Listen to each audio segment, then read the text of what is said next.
When people have been treated really badly at work, when a coworker has been bullying them, when a manager disciplines them very harshly, or they may even have been fired, they often wonder if they have some sort of legal rights, whether they can sue these people for the way they treated them.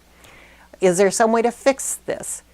The only real way to know for sure is to consult an attorney.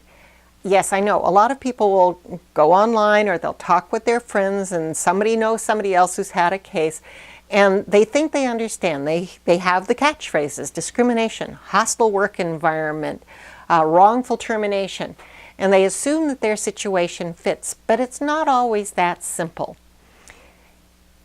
Now, the first thing people need to understand is that in Oregon, like almost every other state, we are an at-will employment state. That means that an employer can discipline you or fire you for any reason or really no reason at all, unless it is actually discriminatory under the law. But what discrimination means under the law is very different, much narrower than it means in common conversation. In the law, the discrimination laws and the equal employment laws have defined what we call protected classes. For example, and most of us have heard of these under the federal laws, we have race, religion, national origin, sex, age, disability. And in Oregon, we actually have a number of others, including things like gender identity and victims of domestic violence are also members of protected classes.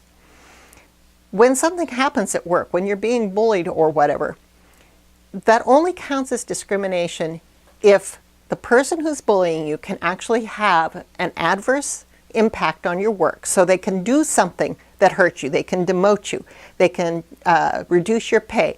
They can put you into intolerable working conditions, working all by yourself at night, alone in an attic that isn't heated, for example, that kind of thing.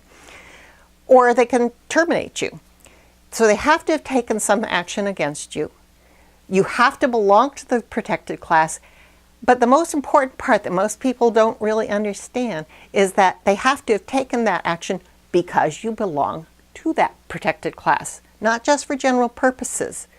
You know, there are lots of managers out there and lots of co-workers who are just bullies. They're mean. They're unfair.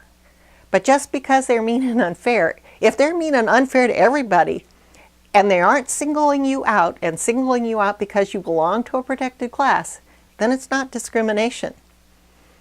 Now, that doesn't mean that your own particular situation might not be discrimination. It could very well be, especially if you're the only African American in a group and you're the only one being disciplined for things that everybody is doing, for example, then that's probably discrimination. But the only way you're going to know for sure is to talk to an attorney who can really understand the employment laws, the discrimination laws, and really assess your situation and how it fits.